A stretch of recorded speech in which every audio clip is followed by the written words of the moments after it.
박한용의 생활현대사.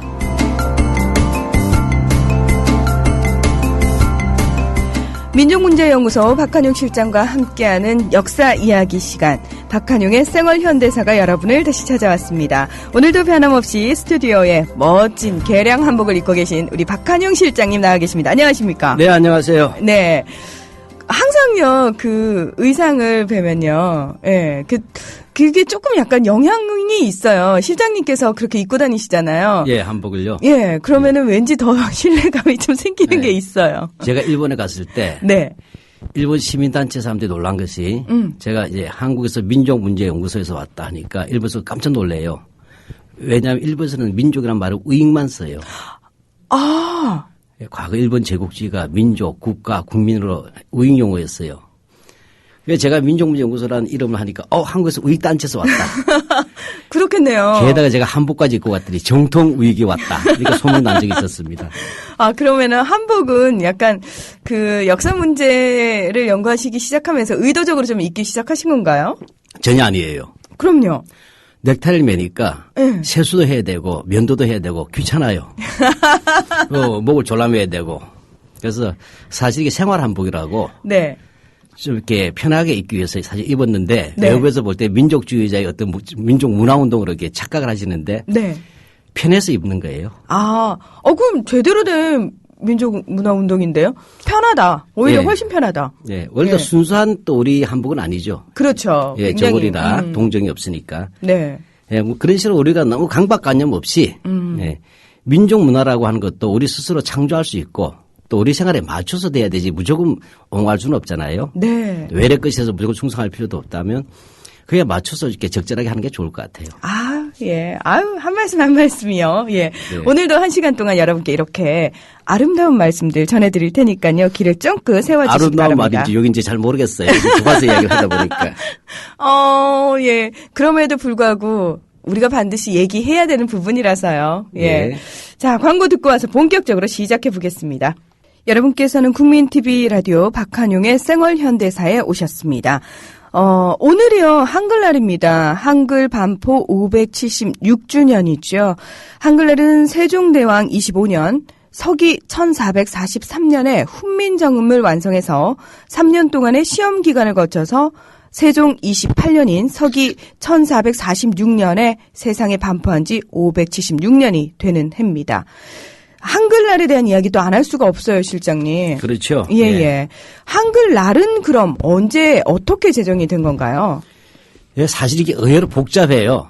예, 그래서 이게 원래 한글날이 처음 제정된 것은 1926년, 그러니까 일제강점기인 1926년에 그 조선어 연구회라고 있어요. 네. 지금의 한글학회 전신이죠. 예, 가 음력 9월 29일을 당시 양력으로는 11월 4일이었어요. 각야날이라고 하고 그날 처음으로 기념식을 거행한 것이 한글날의 시작입니다. 그 10월 9일이 아니고요. 일단은 그다음에 예. 한글날도 아니에요. 이름이 예. 각야날. 예. 네. 재밌죠? 재밌어요. 예, 예. 그 날짜도 다르고 이름도 달라요. 이게 또 복잡해요. 예, 근데 이 날짜를 원래 그 음력 9월 마지막 날인 9월 29일을 정한 것은 세종실록에 바로 이 음력 9월 달에 훈민정음이 이루어졌다라는 기록이 있어요. 아. 그래서 9월 마지막 날짜를 정한 거예요. 음력 9월 마지막 날짜를 9월 29일 잡으니까 그 당시 양력으로 환산하니까 11월 4일. 거의 한 달이나 늦죠, 지금보다. 그러네요. 네, 그렇게 됐어요. 각야날이라는 것은 우리가 옛날에 한글 배울 때 요즘 분들은 그럴지 몰라도 우리 어릴 때만 하더라도 어떻게 배웠어요? 각야, 거겨, 고교, 구규, 예. 극이. 예, 그렇죠. 잘하시네요. 예, 가다가 고기를 만나서 이렇게 우리 배웠어요. 어머. 예, 바로 네. 각야 거교를 시작한 데서 각야글이라고 불렀어요. 네, 그러다 보니까 이제 각야날이라고 했죠. 저희 그 아나운서 준비할 때요. 네네. 발음하기가 가장 힘든 게요. 네. 리을이에요, 리을. 리얼. 네, 그래서 저도 안 라랴, 러려, 로려, 류류, 르리. 이거를 해볼까요? 라라려려로로로리. 이걸 계속 연습을 했었거든요. 예, 그 생각이 나네요, 문득. 물론 한글이란 말 자체는 만들어져 있었어요. 1910년대에 주시경 선생이라고 아시죠? 네. 네, 별명이 주보따리예요. 항상 책들을 보따리에 넣어서 다니셨다고. 이 한글학자께서 사실은 한글이라고 짓긴 지었어요. 바로 한이라고 하는 것은 크다, 하나이다, 으뜸이다 이런 거잖아요. 그렇게 지었지만 실제 보급이 되지 않아서 가게 날로 만들었던 것이죠. 아, 실제로 이제 사람들한테는 한글이라는 용어 자체가 낯서니까. 예, 우리가 지금 사이다가 표준말이라도 사이다 부르다 보면 사이다로 되듯이 언어라는 게 대중성이라고 하는 부분이 상당히 중요하잖아요. 그렇죠. 예, 그러다 보니까 처음엔 가게의 날이 되었던 거죠. 그러면은 한글날 이렇게 부르게 된 거는 언제부터인가요? 예, 아무래도 문제가 있었겠죠. 가게의 날이라는 게 좀 어쩐지 좀 이렇게 천해 보이기도 하고. 뭔가 성의 없어 보이기도 예. 하고요, 사실은. 또 훈민정음이라는 말은 원래 세종대왕 때 만든 글자 이름이기도 하지만 사실은 책 이름이기도 해요. 그렇죠. 백성을 가르치는 바른 소리인데 이것은 너무 중세적이죠. 백성을 가르친다라는 뜻이 되니까. 예, 그래서 좀 또 한글이 아니잖아요, 훈민정음은. 맞습니다. 네, 그래서 뭐냐면 1928년, 그러니까 2년 뒤에 바로 한글날로 고치게 됩니다. 그 날짜도 또 바꾸게 돼요. 아, 이때 날짜도 동시에. 예, 그래서 1931년 음력으로 기념하던 한글날을 양력으로 고친데 여기서 또 복잡해졌어요. 왜요? 왜냐하면 서양력이 여러 번 바뀌었잖아요. 아. 네, 그래서 예를 들면 줄리어스 시저 아시죠? 네. 로마 제국에. 예, 줄리어스 시저가 만든 율리우스 역이라는 게 있어요. 율리우스 역. 그다음에 그레고리우스 역이라는 게 중세에 또 달력이 있잖아요. 그렇죠. 이 환산한 결과로 복잡해졌어요. 예, 그래서 처음에 10월 29일로 했었어요. 한글날에 예, 양력. 율리우스 역까지 동원이 됐군요. 네, 네. 왜냐하면 양력으로 하다 보니까 이른바 서양 달력과 맞춰야 되지 않습니까? 그러네요. 그러다 10월 29일에 했는데 이게 좀 잘못됐단 말이에요. 그래서 다시 그레고리우스 역으로 다시 맞춰요. 그래서 10월 28일로 됩니다. 자, 그럼 뭐냐?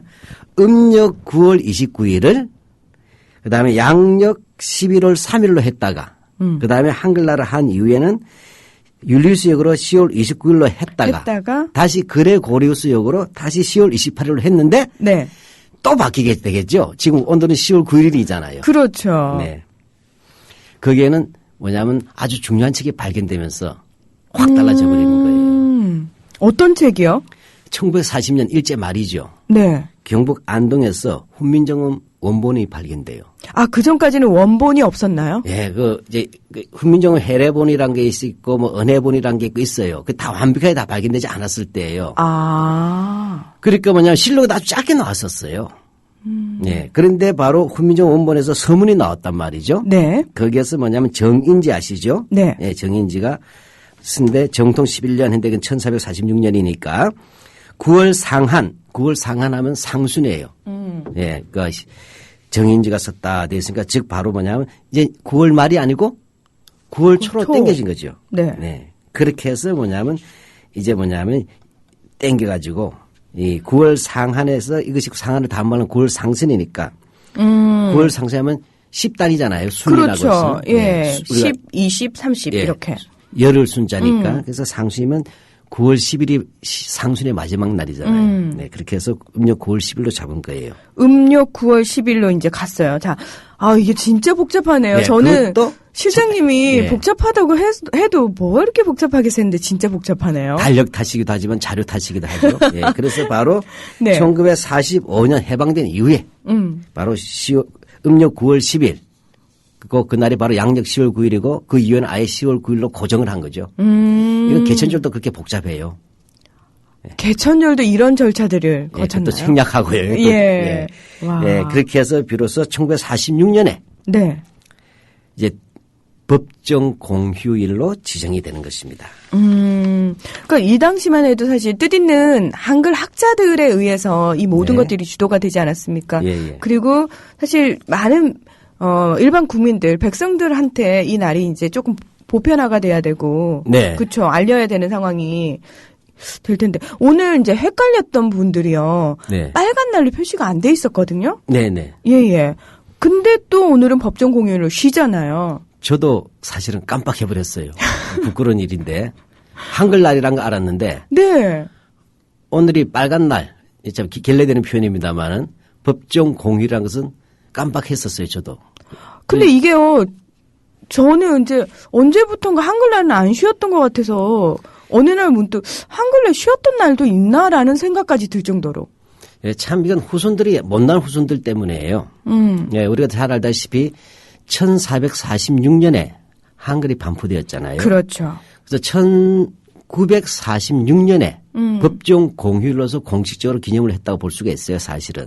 500년이 지나서. 예. 근데 한글은 만들어졌지만 사실 사랑받지 못했어요. 잘 알다시피 그 당시 양반들은 한자를 썼고 한문을 썼고. 그렇죠. 이거는 언문이라고 해서. 예. 예. 언문을 향해서 천하다는 뜻이에요. 그러니까요. 예. 그리고 암클, 계글. 여자들이 쓰는. 또는 뭐 이렇게 했단 말이죠. 그러니까 한자는 진서라고 불렀어요. 참된 글이라고. 그래서 사실 태어날 때부터 민오리 새끼였어요. 아니 근데 그 당시 왕이 만든 거잖아요. 네.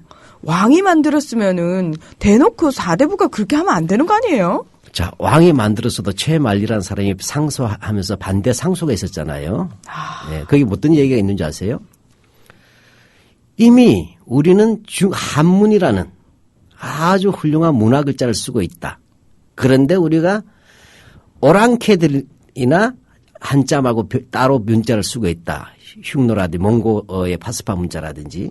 근데 우리가 곧 별도 중국의 글자 아닌 다른 나라 글자를 만든다고 하면서 우리 스스로 오랑캐이다. 문화 문자를 버리고 요즘 말하면 영어를 안 쓰고 한글을 쓰면 오랑캐다고 똑같은 말이에요. 채말의 첫째 그래서 우리가 글자를 따로 만든 것은 오랑캐가 되는 길이다. 사대주의죠. 또 하나 중요한 이유가 이 글자를 배우면 너무 배우기 쉽다는 거예요. 배우기 쉬운 건 장점이죠. 아니죠. 기득권에겐 단점이 돼요. 아니 이런 당 같은 사람들 같으니라고 네. 갑자기 욕이 나오네요. 왜 그러냐면 이런 생각을 하는 거죠. 최말리 같은 사람은 이 글자는 보면 우리가 알다시피 우리 말이 어렵지 우리 글은 쉽잖아요. 그렇죠. 네, 우리 말은 좀 어려워요. 저도 발음이 잘 안 될 정도인데. 네. 이걸 배우면 그동안 농사꾼은 농사를 짓고 상인은 장사를 하고 노비는 노비 일을 했는데 너도 나도 글을 배우고 싶으면 너도 나도 논두렁 밭들에서 글을 읽게 되면 지식이 만들어진다. 네. 그 전부 다 너도 나도 잘난 체하고 공부할 것이고 또 과거시험 보자고 덤빌 것이니 농사는 누가 짓겠느냐. 주제 파악 못하게 될 것이다. 아이고 소는 누가 키워 이 네, 우스갯소리가 진짜 그거네요. 네, 바로 민중이 너무 똑똑해지면 안 된다는 거예요. 그렇게 되면 사두가 지식을 독점하고 있잖아요. 네. 이 지식의 독점이 깨진다는 거죠. 따라서 다른 말로 하면 아무리 조선 왕조지만 임금님이 중요해도 기득권을 건드릴 때는 발광을 하는 거예요. 이야, 정말 교학사 교과서를 국민교과서로 부르는 분들과 똑같은 생각을 가지신 분들이 계셨군요. 네, 그래서 그게 뭐냐면 쉽게 말하면 조선시대에서 무척 천대를 받았죠. 그런데 그래도 또 뭐냐면 조선 후기에 그래도 한글 소설 나오고. 네. 하면서 다시 한글이 힘을 회복했는데 이게 언제 된 소리를 맞아요. 일제시대 때. 일제 때. 네. 우리 지난주에도 교과서 국어를 필수한다고 한 얘기를 맞아요. 헛소리인데 네. 일본어를 필수하겠다는 거 아니에요. 그렇죠. 네, 필수한 말도 안 썼지만 일제 때 사실 한글 못 쓰게 돼버렸잖아요. 그러니까 가장 많이 탄압받은 게 한글이에요. 그러다 1940년 만에 비로소 한글이 되고 그때 1948년에 대한민국 정부하고 그다음에 북한의 민주주의 민주주의 예. 국어를 못 외워요. 외우면 옛날 국가보안법 위반이에요.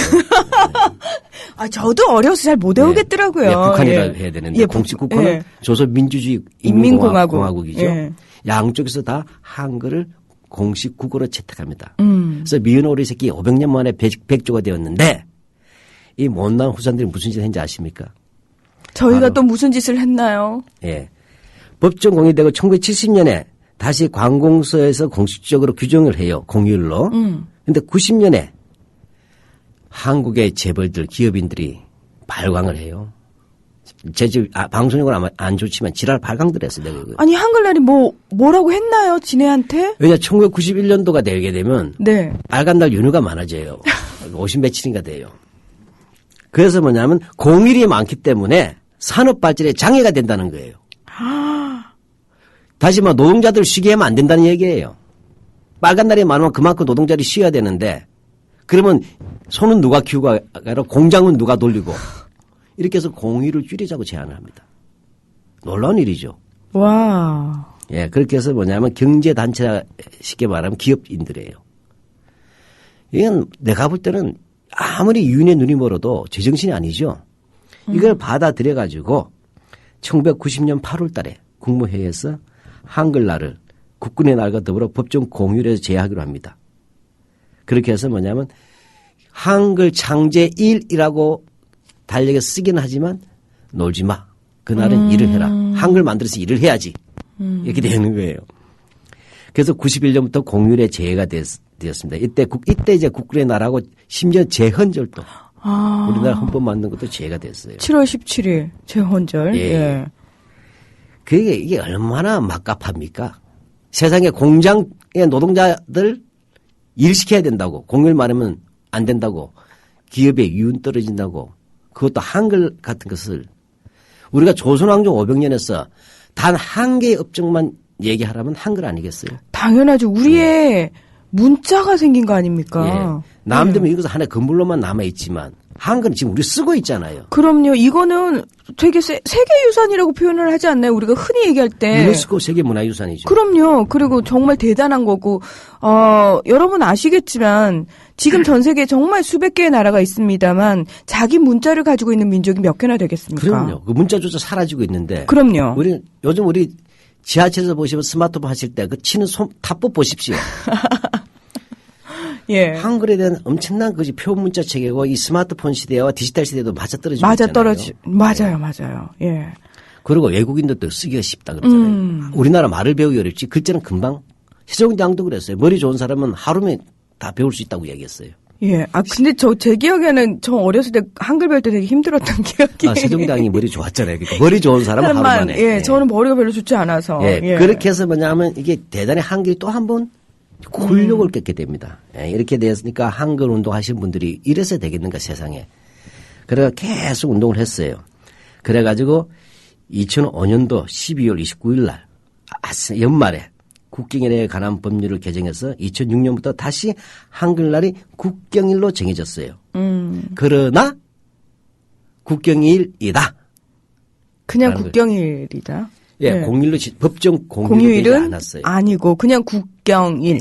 그러면 공휴일로 지정하고 안 하고의 차이는 뭘까요? 글쎄요. 법정 공휴일로 지정을 해야 되는 이유가 뭘까요? 뭘까요? 사실은 너무 기념일이 많잖아요. 네. 그래서 안 놀면 기억을 못 해요. 죄송한 표현인데. 근데 저희가 흔히 그렇게 얘기하잖아요. 여러분 단순히 이걸 노는 날로 기억하시면 안 됩니다. 이날은 반드시 여러분이 네. 의미를 두고 기억을 하셔야 됩니다라고 얘기를 하는데 그게 정말 역설적이게도 말씀하신 것처럼 네. 빨간색으로 표시가 되지 않으면 오히려 그 기억이 더 퇴색된다는 거죠. 네. 예. 그래서 사실은 사람들 빨간 것만 기억해 버리잖아요. 물론 좋은 것은 아닙니다만 첫 기본적인 원칙은 다 함께 이런 정말 경사스러운 날을 쉬지 않습니까? 네.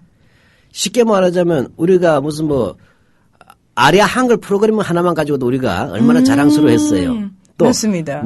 지금은 정신이 되어버렸지만 V3 가지고도 긍지가 졌다면 그 모본이라 하면 한글 아닙니까? 이 한글은 한글이 왜 창제됐냐는 그런 거 한글에 관한 기념 행사들 다양한 프로그램들이 있어야 되겠죠. 네네. 즉 공휴일이라서 놀자는 것이 아니라 그러한 한글날을 기념하면서 또 한글 운동을 하는 것이기도 해요. 그래서 또 한 번에 한글의 새로운 자기 창조를 변화하기 위한 다양한 행사들을 하는 것이잖아요.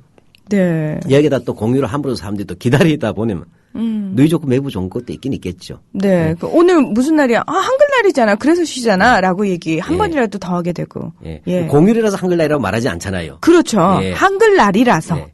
예. 그렇게 돼서 이제 이것이 또 뭐냐면 2006년도에 국경일로 정해졌지만 이 법정 공휴일 되는 또 6년이 걸려요. 아이쿠야. 그래서 작년 12월 달에 법 개정이 되는 거예요. 그래서 법정 공휴일이 됐는데 근데 왜 작년에 법정 공휴일이 됐어요. 근데 왜 저도 오늘 잠깐 착각을 해버렸는데 빨간색으로 표시가 안 됐던 게 예. 달력은 그 이전에 만들어지거든요. 예, 이미 찍어버렸거든요. 예. 예, 그렇게 된 거예요. 참 한글의 역사만큼 사일이 많습니다. 저희가 오늘만큼은요, 우리 한글 태어나는 순간부터 참, 서름도 많이 당하고, 우리 후손한테도 제대로 그럼요. 대접도 못하고, 정말 토닥토닥 꼭 안아줘야 되는 그런 날인 것 같습니다. 예. 근데 참, 많은 이제 국민의 31%가, 오늘 법정 공휴일인지도 모르는 사람들이 많고요. 그럼요. 그러니까 사문질 가까이가 네. 모르고 있는 상황이죠. 그래서 저는 실제는 가끔 울컥울컥 할 때가요. 네. 이 조그마한 나라가요. 자기 문자와 말을 가지고 5천 년을 넘게 열강들 속에서 살아남았다는 거죠. 독립국으로. 네. 저는 그게 가끔 생각하면 참 너무 대단하고 너무 가슴 울컥한 일이에요. 사실 그렇죠. 예를 들자면 이거 뭐 민족주의 문제가 아니고 객관적인 하나의 사실로 봤을 때 우리는 단일 왕조의 전통이 매우 오래됐잖아요. 네. 그리고 잘 보시면 몽고 지배, 몽고 일시제 지배, 그것도 완전한 식민지는 아니지만 몽고의 간섭기를 그렇죠. 빼자면 동아시아의 어떤 국제 질서에서의 조공이라는 부분을 제외하자면 우리 사실 식민지가 된 적이 없어요. 맞습니다. 예. 예. 놀라운 것이죠. 한성은 빼고 그것도 일시적이고 그랬던 것들 또 그 속에서 또 우리의 독자적 문자를 가졌다는 것들 네. 이런 것들은 상당히 주목해볼 요소 같아요. 다른 데는 쉽지 않은 겁니다. 예, 그런 점에서 이러한 역사들을 저는 오히려 그랬던 요인이 뭐냐를 보는 것이 좀 이렇게 한번 찾아볼 필요가 있다. 네네. 예, 그런 점에서 우리가 좀 이렇게 한번 저는 우리 역사에 대해서 긍지를 가지자 할 때 배타적이라는 얘기는 아니에요. 다른 나라도 그런 훌륭한 역사가 있다고 인정하되 우리 스스로 이렇게 자괴감에 빠질 필요는 없겠죠. 네. 그래서 저는 우리나라를 믿고 우리나라가 저력이 있다라고 생각하는 사실 근거로요. 5천 예. 년을 버텼다. 예. 예. 그것만 봐도 대한민국은 얼마든지 앞으로도 버틸 수 있는 능력이 되는 나라다라고 저는 개인적으로 그 막 자부심을 가지려고 노력하거든요. 그런데 예. 오늘 31%나 법적 공유를 모르고 있는데 그러면 안 돼요. 예, 네. 그럼 뉴라이트 엉터리 역사 교과서는 또 어떻게인지 한번 봐야 되지 않겠어요? 그러니까요. 자, 여러분, 앞으로도 우리 대한민국이 5천 년, 만 년 계속 독립국으로 유지되기 위해서 여러분이 지금 열심히 공부를 하셔야 되는 겁니다. 저희가 계속해서 지난주에 이어서요. 한국사 교과서 분석을 하고 있습니다. 자, 그렇다면요. 오늘 잠깐 기사에도 나왔던 것 같아요. 네. 이 뉴라이트 수구 교과서에서 한글에 대해서는 어떻게 나와 있습니까? 하여튼 안에서 세는 바가지 밖에서도 센다고 하더니 근현대에서 세는 바가지 조선시대에서도 쪽박이 나 있어요.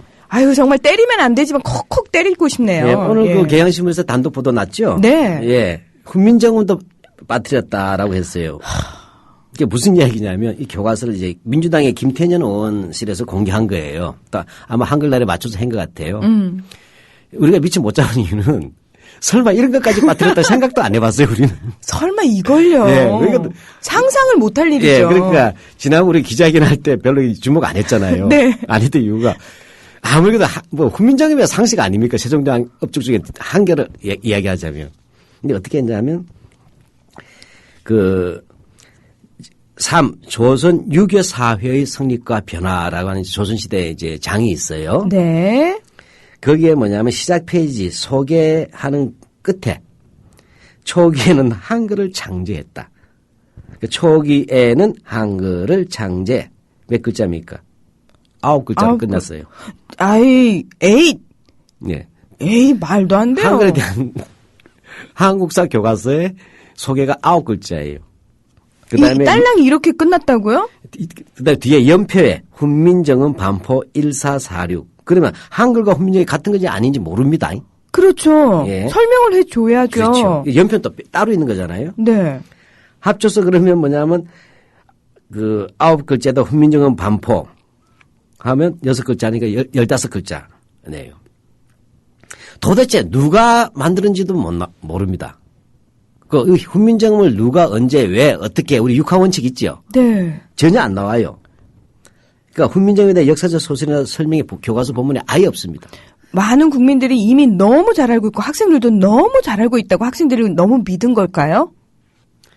그럴까요? 제가 볼 때는 분해서 기침이 나오시나 봐요.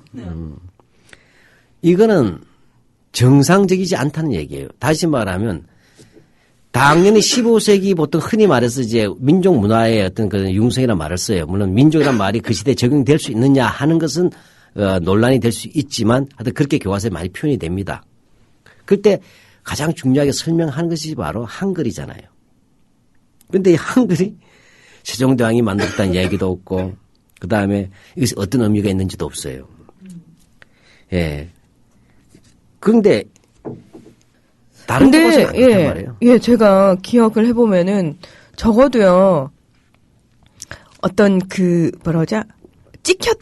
찍혀 있는 사진이라든지요. 네. 예, 인쇄가 된 사진이라든지 또는 훈민정음이라고 되어 있는 책의 어떤 표지라든지요. 이런 것들은 나와 있었던 기억이 나는데 이것마저도 빠져 있고. 자, 그렇다면 저희가 확실하게 비교를 할 필요가 있는 게요. 네. 나머지 7종의 교과서들 있지 않습니까? 네. 그 교과서에서도 훈민정음의 비중이 이렇게 적은 건지. 그럴 수가 없겠죠. 그러니까 다른 7종 교과서에는 당연히 이 어떤 책인지 궁금하잖아요. 네. 한글이 15세기는 어떤 식으로 표기되었을까가 궁금하지 않습니까?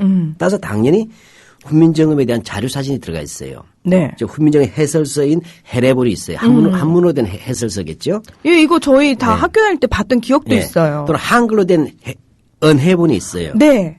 자, 이런 것들의 사진을 넣어주고 그다음에 소단원에서 훈민정음의 창제 과정과 의의 같은 것도 이야기하겠죠. 나와 있어요. 그다음에 이것이 뭐냐면 훈민정음의 의의가 뭐냐면 민족문화의 새로운 지평을 열었다. 맞죠? 네. 이때부터 어렵게 얘기하면 이중 문자 체계가 되는 거예요. 지배계층의 한자 문화와 민중층의 한글 문화가 대립해 나가면서 임진왜란 이후엔 역전되면서 한글 문화가 올라가는 과정들을 그런 역동성을 보여주는 것들입니다. 그리고 훈민정음이 아까 9글자였잖아요. 네네. 다른 7종 교과서는 대체로 뭐냐면 7에서 12줄. 아우, 차이가 확연히 네. 나네요. 20자 곱하기 하더라도 100배죠. 네. 네. 예, 그렇게 돼 있어요. 와. 그 다음에는 또 특히 뭐냐면 요즘 외래어를 많이 쓰잖아요. 저도 네. 가끔 씁니다만은 죄송합니다만은 따라서 오늘날 이 한글에 대해서 그런 논쟁이 있어요. 그 뉴라이트 요쪽 패거리들이에요. 복거일이라고 있어요. 네. 네네. 예. 친일파에 대해서도 이 옹호하고 이광수를 양심인수라고 이야기하던 희한한 소설가예요. 이 사람이 한글을 버리자고 얘기했어요. 영어를 공용어 쓰자고. 이런 사람들이 나와서 한번 제주도에서 공용어 쓰자는 얘기가 있었지 않습니까? 네. 정말 미쳤죠. 아. 그러다가 벌 받아서 IMF 당한 거예요. 내가 볼 때는. 이런 식이 국제안이 세계안에서 영어를 써야 된다고 주장을 하지 않습니까? 그 힘을 상당히 얻었죠. 그래서 이 MB인가 먹보 정권에서 뭐라고 했어요. 오렌지도 아니고 아렌지 했다. 아, 예. 네, 혓바닥을 쪼개야 된다는 바닥을 칠하자는 이야기가 있었죠. 그 인수위원회 시절이었죠. 저 네. 기억 남는데. 모골이 송년할 정도로 아렌지란 말이 기억에 남는데 이런 사회적 다른 실종 교과서는 한글의 우수성이라는 것을 특별히 또 할애하고 있어요. 왜? 요즘 젊은 세대가 영어를 많이 쓰고 또 스마트폰으로 언어를 많이 쓰지 않습니까? 네네.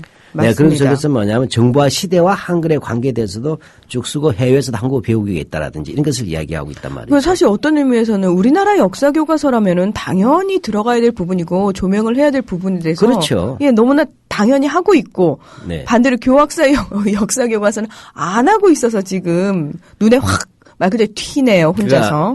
아시겠죠? 이들이 식민지 근대화론을 주장하고 일본의 식민 정책에 대해서 찬양을 상당히 많이 하고 있잖아요. 네. 반대로 한글 같은 거 아주 깔보고 있죠. 얘들의 말로 자학사관이에요. 아, 그렇지 않습니까? 자학사관. 예. 그 사실 훈민정음의 창조 원리가 담긴 해례본 같은 경우에는 국보 70호로 지정이 돼 있지 않습니까? 예. 그리고 1997년 유네스코 세계 기록유산으로 등재까지 돼 있는데 네. 이런 무식한 사람들, 예, 요런 거는 또 인정을 해줘야 되는데. 그래서 제가 볼 때는 그래서 이때 이걸 해도 김나기 의원인가요? 네, 그래서 도대체 이 한국사 교과서는 누라이트 엉터리 교과서는 위안부도 틀렸죠. 근데 독도도 잘못됐잖아요. 네. 독도 지도도 그 이승만의 평화선 라인 했지 않습니까? 네. 그 이승만을 찬양 공모하기 위해서 한 거예요. 혹시 신문에 아마 보신 분이 있을 거예요. 네. 그래서 이승만의 평화선 라인이라는 것을 해서 뭐냐면 독도가 그때 확실히 우리나라 용토에 포함되었다면서 이승만을 독도를 지킨 독도 지킴이로 묘사하면서 평화선 라인을 그은 지도를 실었단 말이에요. 근데 사실 그 지도가 독도는 일본 땅을 주장하는 사람이 책에서 뺏겨 옮긴 거예요. 물론 원지도는 또 우리나라 학자 거지만 또 뺏긴 건 왜냐 독도 지은 것을 뺏겼단 말이에요. 네. 이런 것들하고 이 한글 보면 이 사람들은 내가 볼 때 정말로 스파이 같아요. 맞아요. 제가 봤을 때 일본 구구단체에서 보낸 스파이가 아닐까. 예, 또 영어로 쓰는데 스파이인데 스파이 말고 더 나쁜 말이 없나요? 우리말로? 역적? 야, 모르겠어요. 우리말은 예. 나쁜 말이 별로 없는 것 같아요. 아, 그러네요. 생각해보니까. 아이고, 참. 이놈의 엉터리 교과서를 우리가 사실은 제대로 된 역사를 배우기에도 시간이 참 부족한데 말도 안 되는 한국사 교과서에 의해서 우리 역사가 이렇게 오염되고 왜곡되는 현실을 또 두고 볼 수가 없어서 이 귀한 시간을 할애해서 뭐가 잘못됐는지 또 조목조목 따지고 있지 않습니까? 예. 예. 정말 엉터리 대통령 이승만에 대해서 엉터리 교학사, 한국사 교과서가 어떻게 엉터리로 다루고 있는지. 예. 그래서 오늘 주제는 엉터리와 엉터리가 만날 때 역사가 어떻게 엉터리가 되는가. 예. 지난번에 왜 일제하 독립운동사 35쪽 분량에 11페이지, 무려 11쪽이 이승만이 42번 나온다고. 네. 이렇게 말씀을 하셨거든요. 예. 참 이게 대단합니다요. 예. 네. 정말. 이거 완전 실록이야, 실록. 그러니까 이렇게. 왕께서 이러시기를 할 때처럼 계속 나오는 거예요. 혹시 개수를 세가면서 쓰셨을까요? 저는 그게 의심될 정도로 이렇게 쓰기도 쉽지 않을 텐데. 예. 어떤 식으로 나온지 좀 궁금하시죠? 네, 진짜로요. 예. 이게 이 중에 딱 정확하게 절반은 사진 속에 이승만이라는 글자가 나오고 그다음에 절반은 이제 본문의 글자가 나와요. 물론 이승만 또 그는 이런 게 되겠죠. 일단 그게 아까 말한 게 공식 장 제목이 일제 강점과 민족 운동의 전개 이런 장이에요. 네. 다른 말로 하면 독립운동사죠. 장이죠. 예. 이 한 개 단원 5단원인데 그래서 이승만과 관련된 사진이 5장이 나와요. 그런데 제 목소리보다는 그래도 나으시겠죠? 예. 네. 253쪽에. 예, 그 사진 제목하고. 네. 어떻게 서술됐는지 제가 설명을 보십시오. 해드릴게요. 한인 자유대회 기념사진. 정한경, 서재필, 이승만 등이 참여하였다. 256쪽입니다. 구미위원부 위원. 이승만, 가로 열고 앞줄 가운데, 가로 닫고와 김규식, 가로 열고 이승만 오른쪽, 가로 닫고 등이 보인다. 기준이 이승만이에요? 예. 276쪽. 일본 내막기. 이승만이 썼다는 책이에요? 예, 일본 내막기. 일본의 미국 침략을 경고하여 이승만을 일약 유명 인사로 만든 책이다. 288쪽. 인물사진. 이승만. 가로 열고 1875년부터 1965년. 이거 그냥 아무 뜻도 없이 그냥 또 집어넣은 거예요. 예. 293쪽. 한인자유대회 1942. 사진 제시하고 본문에서 가로 열고 이승만은 가로 닫고 또한 워싱턴 DC에서 한인자유대회를 개최하고로 서술하고 있습니다. 도대체 이 사진들이 이해가 안 가는 거예요. 저 읽으면서도 손발이 오그라드는데요. 무슨 찬양가도 아니고. 35쪽에서 사진이라는 게 얼마나 큰 비중을 차지합니까? 그럼요. 그런데 5장이잖아요. 그러면 뭐냐면 33쪽 가운 35쪽에서 5장이면 5, 7, 35. 7페이지마다 한 번씩 사진이 나오는 거예요. 사진이. 예. 근데 뭐 중요한 것도 없어요. 그냥 이승만이 나온 건 이승만 인물 다 알잖아요. 저희 이런 사진은 지금까지 역사 교과서에서 본 적이 없는 사진들입니다. 그렇지요. 예. 지금까지 역사 교과서에는 말 그대로 좀 중요한 사진들 있잖아요. 우리가 아무리 그렇죠. 교과서가 달라도 공통적으로 기억하는 사진들이 있거든요. 예. 예. 근데 죄송합니다만 이 5장은 전혀요.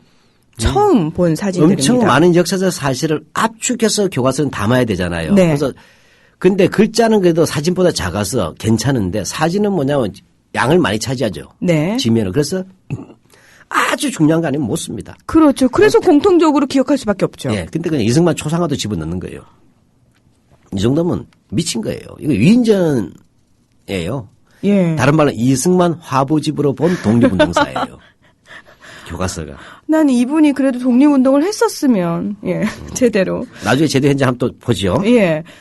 그래요. 여기, 이승만 사진이 5장이 있으면요. 우리가 양심적으로요. 실장님, 안중근이나 김구, 윤봉길 의사 같은 분들의 사진은 한 장씩은 있어야 되는 겁니다. 설마 있겠죠? 그래도 그건 넣었을 줄 알았어요. 근데 없어요. 이승만. 아니, 책 제대로 보셔야죠, 실장님. 그 책을 대충 보시고 그 사진 없다 그러시면 안 되죠. 제가 이제 이게 틀리면 그쪽은 고소의 달인들 아니고 그럼요. 형사고발의 달인. 예, 그러니까 제대로 없어요. 날 고발하세요. 진짜요? 네. 자, 보면 이렇게 됩니다. 우리가 안중근 선생의 사진 같으면 굉장히 중요한 게 많잖아요. 그렇습니다. 왜냐, 안중근 선생의 그 유묵들이 있죠. 남겨진 유묵들을 보게 되면 뭐, 그죠? 굉장히 뭐냐면 군인으로서 나라를 위해서 충성한 것은 군인의 근본이 된다라든지 뭐, 일일 부독서면 구중생 형극이다. 맞습니다. 하루만 책을 읽지 읽지 않으면 입안에 가시가 돋친다. 예. 뭐, 그뿐만 아니라 이제 국가 안위에 관한 글도 굉장히 감동적인 게 많잖아요. 네. 또 죽기 전에 뭐냐면 당당히 재판에 임한 모습이나 최후의 모습이라든지 사진도요. 사진들. 맞습니다. 예, 맞습니다. 그런 많죠. 사진들. 예. 윤석열 의사 사진은 아. 대단한 거죠? 예. 그 기록사진 남아있잖아요. 남아 있습니다. 예. 그 사진 다 기억하실 거예요. 동영상도 있어요. 예. 그다음에 마지막으로 총살 당하던 모습 있지 않습니까? 일본에 가서. 예, 눈 가리고. 예. 예. 이거는 사실은 발견됐지만 그렇게 교과서에 많이 실리지 않은 거 아니에요. 그럼 이런 거 실어줘야 되잖아요. 네. 없어요. 왠지 아세요? 왜요? 저는 우연의 일치가 이긴 한데 이승만이 그 당시 뭐라고 했냐면 안중근을 욕했단 말이에요. 왜요? 안중근뿐만 아니고 스티븐슨을 암살했던 전명한 의사 같은 분들 있잖아요. 에 대해서 기독교 정신을 어기고 뭐 일을 그르쳤다고 비난을 했잖아요. 우리 안중근은. 네. 이승만은. 또 윤봉길 의사에 대해서도 비난했잖아요. 이 사진이 안 든 건 혹시 저는 물론 그렇다고 생각하지 않아요. 근데 하도 이 사람들이 이렇게 이승만을 위한 이승만의 독립운동사만 쓰다 보니까 예전에 안정수 선생 같은 경우도 싹싹 날린단 말이에요. 그래서 저는 보니까 그런 것하고 관계 있지 않을까 싶을 정도로 나름대로 합리적 의심이 들어요. 왜냐면 안 실릴 리가 없어요. 그러니까요. 기본으로 넣어야 됩니다. 이거는. 기본이죠. 예. 교과서는 설령 아는 사진이라 하더라도 넣을 수밖에 없는 것은 상징성과 공신력의 문제가 있어요. 또 그렇죠. 공식성. 또 역사적 비중에 대한 인정을 해야 됩니다. 근데 전부 다 보면 이승만이 탐탁지 않게 봤던 사람들이에요. 또는 그 사건들이에요. 저 순간요. 옆에서 이승만 대통령이 앉아가지고 이 사진 빼고 이렇게 넣고 사주 받은 것처럼 마치 책을 그렇게 만들었구나. 그분이 강림하셔가지고. 예. 그럴 수도 있겠네요. 근데 그렇지 않고서야 어떻게 이렇게 딱 맞아 떨어지게. 나는 이제 직접 관여는 이번에 안 했겠지만 지난번 뉴라이트 2008년도 대학 역사 이른바 교과서라든 엉터리 뉴라이트 교과서를 감수했던 사람이 유영익 이승만 매니아잖아요. 네, 유영익 국사편찬위원회 위원장님. 이게 우리나라 말로 하고 싶은데 우리나라 말로 굉장히 강한 표현이 돼요. 매니아가. 부정적으로 얘기할 땐 광신도가 되거든요. 광신도. 그래서 또 그렇게 쓰게 되면 또 너무 또 강한 표현 같아서 네, 영어를 썼어요. 용서하시고요. 혹시 이분이 접신한 거 아닌가 텔레파시로 이런 생각도 들 정도예요. 이야.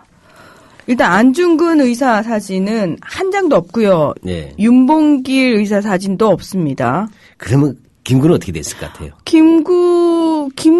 백범김구의 사진은 있어야죠. 이거 없으면요. 딱 한 장. 한 장이요? 안 넣을 수는 없잖아요. 왜냐하면 대한민국 임시정부 주석입니다. 근데 김구야말로 파란만장하지 않습니까? 그래서 그분이야말로. 근데 딱 한 장밖에 안 해요. 이승만의 5장과 그분에 대한 수많은 소설과 비교하면 참 대조적이죠. 참 김구 선생의 사진 한 장 있다고 양심적이라고 표현하기는 싫습니다. 네, 참 못됐네요. 예, 자, 나지 못해서 넣은 한 장하고. 그러니까요. 넣을 필요가 없는 사진을 억지로 넣은 5장의 이승만. 여기에 이들의 역사 인식이 뚜렷하게 보이는 거죠.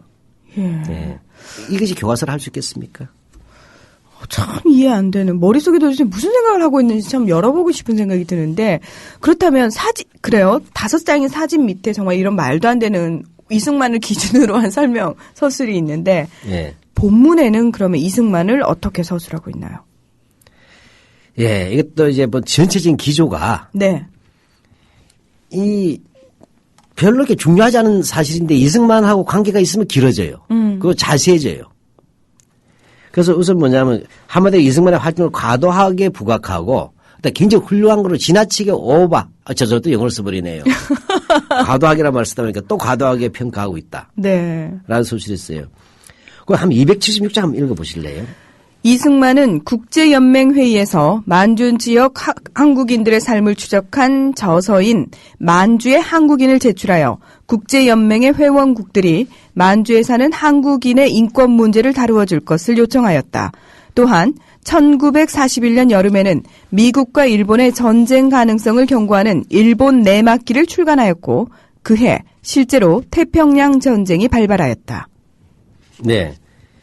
이거에서 먼저 만주의 한국인은 자기 저서가 아니에요. 이건 아마 리튼 조사 보고서하고 관계되는 내용들을 옮긴 걸 거예요. 네. 만주의 왜냐하면 이건 1931년에 이 이른바 만주 사변이 발발하잖아요. 네. 네, 만주 사변이 발발해서 일본이 쉽게 말하면 9.18 사변이라고도 부르는데 만주 침략한 거잖아요. 그렇죠. 예, 장장님이라는 만주 군부를 폭살시키고 이렇게 해서 만주국을 32년에 만들어요. 이렇게 되니까 사실 전쟁이 시작되는 거 아닙니까? 만주에서 전쟁이 시작되면 다음 중국의 화북으로 옮길 것이고 그러면 중국 전쟁이 갈 수밖에 없잖아요. 여기에 대해서 이제 국제연맹에서 조사단을 보낸 게 리튼 조사단이에요. 그 조사단 보고서 내용과 관계되는 내용들일 거예요. 그러니까 그래서 만주 한국인을 본인이 저서한 것은 좀 문제가 있고요. 네, 일단 첫 번째가 네. 예. 국제연맹의 회원국들이 만주에 사는 한국인의 인권 문제 다뤄주고 요청하였다는데 별로 중요한 게 없어요. 지금 이 만주 부분의 핵심은 이거예요. 이 1931년에 이른바 만주 사변, 즉 정확한 일본 제국주의 만주 침략이지 않았습니까? 만주 침략이죠. 예, 그리고 1932년 3월 1일 만주국의 성립 이렇게 되는 거지 않습니까? 이 부분의 핵심이 뭐냐면 굉장히 중요한 것은 이승만이 아니에요. 만주 침략에 대해서는 국내에서 엄청 많은 투쟁이 일어납니다. 하다못해 경성제국대학교 대학생들, 조선인 대학생하고 일본 대학생이 같이 반대. 삐라까지 부리고 그랬어요. 이 엄청나게 많은 사건 다 생략하고 이승만이 한국인의 만주에 있는 인권 문제 다뤄달랐다. 만주에 사는 한국인의 인권 문제를 다뤄달라 요청했다. 이건 별로 중요한 게 아니에요. 핵심이 뭐냐. 그 전에 중국은 일본에 대해서 방관하고 있었지 않습니까? 네. 그런데 만주는 어쨌든 중국의 영토잖아요. 그렇죠. 쳐들어온 거예요. 그러면 이제 뭡니까? 그 장개쓰기. 이 일본에 대해서 자기 영토를 그냥 둘 것이냐 말 것이냐 문제가 발생하죠. 네. 그 만주에 있던 조선인들은 그동안 1920년대 항일 무장투쟁 게릴라 독립군 전쟁을 했지 않습니까? 근데 일본은 계속 밀리고 있었어요. 근데 어떻게 됩니까? 일본에 쳤다면 중국인들이 다시 무장 자위대를 조직하지 않습니까? 네. 특히 북쪽 만주 지역은 중국 공산당 계열이 있었어요. 이들이 이제 유격전을 개시하게 됩니다. 그럼 어떻게 되죠? 야, 이제는 우리가 혼자 우리 만주에 이주간 조선인들이 힘들게 한편에는 이민 생활을 하고 있었지만 다른 한편 유격대를 조직해 싸우고 있었는데 이제 중국인들이 함께 싸울 수 있으면 힘이 돋죠. 그럼요. 이렇게 해서 1930년에 가장 중요한 것은 만주에서의 유격 투쟁, 즉 항일 게릴라전이 다시 만들어지는 거예요. 저 지금 그 학교 다닐 때 배웠던 그 국사 시간에 배웠던 내용이 그대로 생각이 나네요. 네. 예.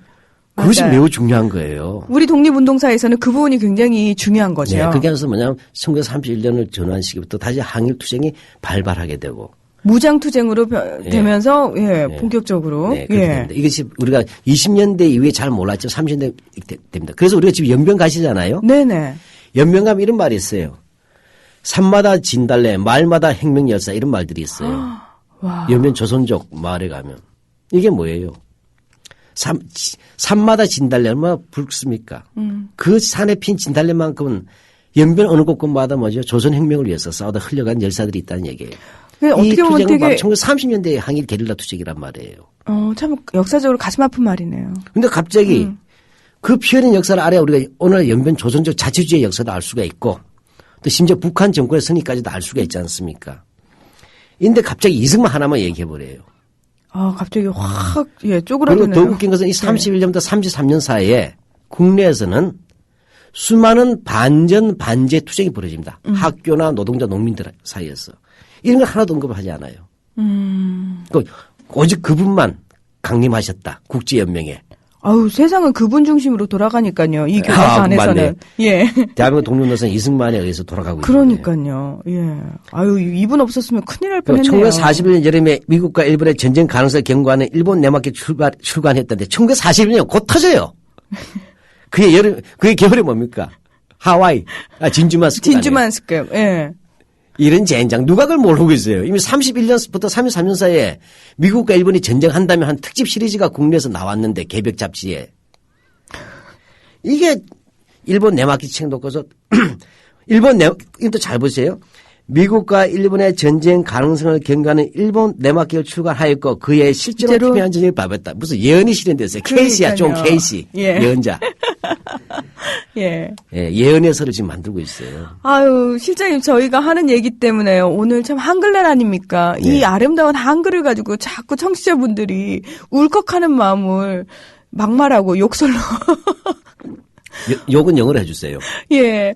그러니까 막 이 예쁜 한글을 가지고요. 이렇게 왜 네. 격한 말들을 하게 만드는지 모르겠습니다. 자, 여러분. 예, 일단은 약간 진정하시고요. 왜냐하면 지금 저희가 하는 얘기가요. 교학사 교과서에 그대로 있는 얘기고 계속해서 그 얘기를 할 겁니다. 근데 예. 보세요. 이제 277쪽에 네. 또 그 책 쓴 거 있죠. 일본 내막기. 네. 거기에 대해서 또 연구해보자는 탐구 활동이 있죠. 탐구 활동, 예. 미국과 중국에서의 외교 활동 중 자료 1. 특히 임시정부 대통령을 지낸 이승만은 국제 정세의 판단에 놀라울 정도의 탁월함을 보여주었다. 이미 정답이 나왔네. 그는 이미 수년 전부터 워싱턴에 복귀하여 반일 국제 여론을 형성하고자 집필 활동에 들어갔고 1941년 초에 출간된 그의 역저 일본 내막기는 미국 지식층과 정계의 주목을 받았다. 그리고 요것은 이제 자료를 제시한 거잖아요. 네. 요 자료는 이인호 아십니까? 이인호요? 올해 우리 민족문연구소가 100년 전쟁을 만들었을 때 이른바 아산문화재단 이사장으로서 예. 박근혜 대통령 만나서 박 대통령님 100년 전쟁도 안 보셨단 말입니까? 국기를 문란하게 하는 안보를 위협합니다. 이렇게 했던 그 노망난 노파 같은 여인. 이인호 등에 썼던 대한민국 건국의 재인식이라는 책이 있어요. 네. 바로 뉴라이트들이 쓴 거예요. 2008년도 조난식에. 지그가 쓰고 지그가 인용한 거죠. 그거를 또 인용한 거예요. 완전 세뇌입니다. 근데요, 보통 이렇게 네. 제가 잘 몰라서 그런데 교과서를 집필할 때요. 네. 다른 책에 그러니까 인용을 이렇게 많이 하고 그러나요? 안 하죠. 그리고 이것은 짜고 치는 고스톱이죠. 그러니까 한 팩이라는 게 보여주는 거예요. 야. 그러니까 교과서 본문에는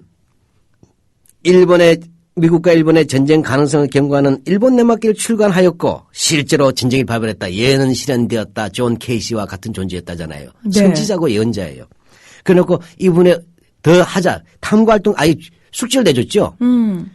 그래서 뭐냐면 이인호 등에 썼다는 이른바 뉴라이트 숙골들이 같이 썼던 대한민국 건국의 재인식 이게 건국절 이제 기념하는 책이란 말이에요.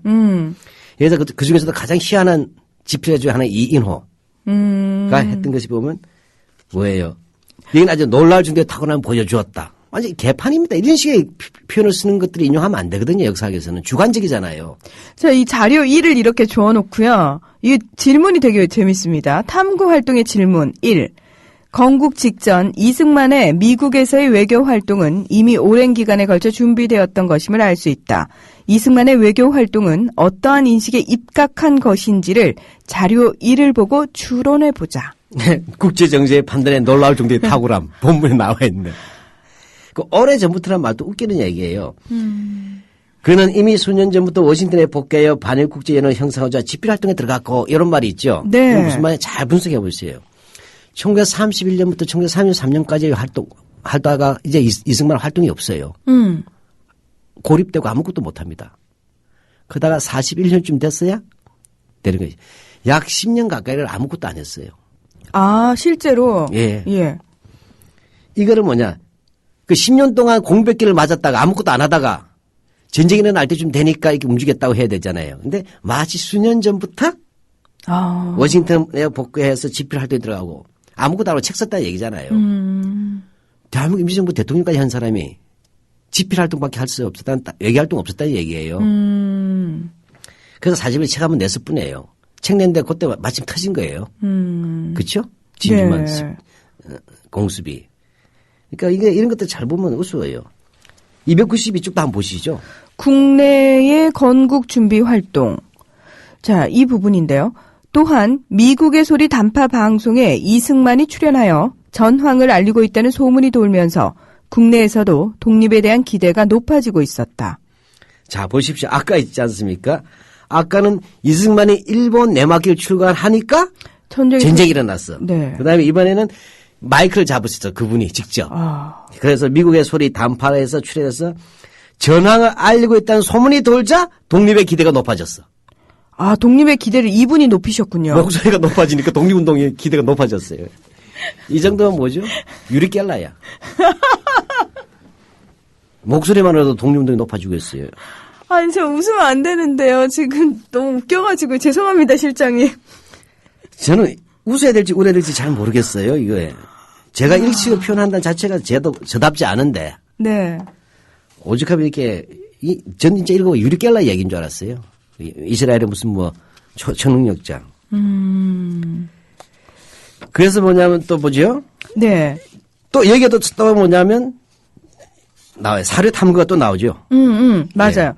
이승만의 임시정부 승인 획득 운동 부분에서요. 사료 그렇지. 탐구, 이승만의 단파 방송, 한계.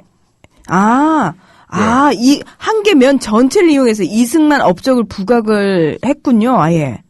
자, 보십시오. 우리가 나중에 임시정부 승인 획득 운동도 어떻게 사기쳤는가는 좀 이따 밝혀지겠지만 또 시간이 다가버리는데 이승만 오늘 끝내야 됩니다. 네. 사료 탐구의 이승만의 단파 방송이 한 페이지예요. 쉽게 말하면. 그 어떻게냐 이런 거예요. 거기에 사료 탐구에 보면 이렇게 돼 있어요. 여기 보면 네. 네.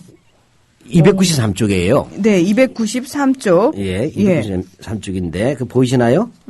이승만은 당시에 하는 부분 찾으셨나요?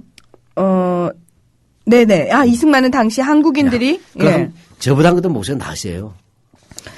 이승만은 당시 한국인들이 가장 존경하고 신뢰하는 지도자였다. 광복 후 국민적 영웅이 될 수 있었다. 아, 중간에 좀 빠지셨는데 흥분하셔가지고. 네. 이승만 당시에 한국인들이 가장 존경하고 신뢰하는 지도자였다. 아, 그다음에? 그는 직접 자신의 목소리로 방송을 함으로써 국민들과 더욱 친밀하게 되었고 광복 후 국민적 영웅이 될 수 있었다. 이건 완전 코미디예요. 아까 계속 얘기했죠. 네. 본인이 태평양 전쟁이 일어난다니까 진짜 전쟁이 일어나고 방송을 하니까 독립의 기운이 높아지고 그다음에 여기 뭐예요? 이승만은 당시에 한국인들이 가장 존경하고 신뢰한 지도자였다고 하는데 실제로 미국에서 조사한 결과는 국내에서 이승만의 사람을 잘 몰랐어요. 네.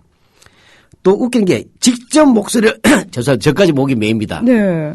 직접 자신의 목소리로 방송을 함으로써 국민들과 더욱 친밀하게 이런 개뿔 몇 명이 들었다고 단파 라디오를. 그러니까요. 네. 그리고 광복 후에 국민적 영웅이 도대체 단파 라디오 방송에서 국민적 영웅이 됐다는데 자기가 드골입니까? 와. 드골은 레지스탕스뿐만 아니라 전체를 지도했어요. 네. 전쟁을. 아니잖아요. 예, 이렇게 해놓고서 자 이게 사료 탐구죠. 네. 근데 본문에 또 뭐라고 되어 있어요? 같은 쪽 293쪽에. 임시정부 승인 획득 운동의 주역은 이승만이었다. 바로 요 말 하고 싶은 거예요. 무슨 이야기냐.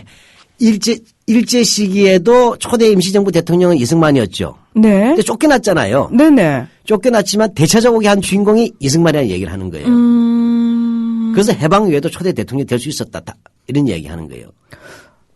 그 다음이 읽어보세요. 일본의 진주만 침략 이후 이승만은 미국 대통령과 정부는 물론 주요 인사들을 직접 방문하거나 편지를 보내 임시정부의 승인을 집요하게 요구하였다.